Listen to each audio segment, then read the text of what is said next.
Saudara Menkominfo Johnny G. Plate buka suara soal pemblokiran layanan elektronik yang tidak mendaftar penyelenggara sistem elektronik di Indonesia.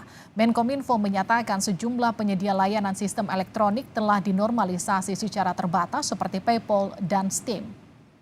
Menkominfo Johnny G. Plate menyatakan penyedia layanan dari 7 aplikasi yang diblokir Kominfo masih coba dihubungi hingga ke kedutaan besar negara asalnya.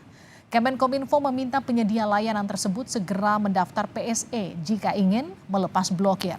Menkominfo berharap masyarakat bisa mendukung demi keamanan transaksi ataupun berselancar di dunia maya. Kami telah melakukan komunikasi dan koordinasi dengan berbagai institusi dan instrumen, lembaga negara di dalam negeri dan lembaga-lembaga atau negara-negara sahabat secara global. Ya. Komunikasi termasuk dengan kedutaan-kedutaan besar, ya, yang menurut pertimbangan Kominfo, ya, kantor pusat PSE tersebut berada. Ya.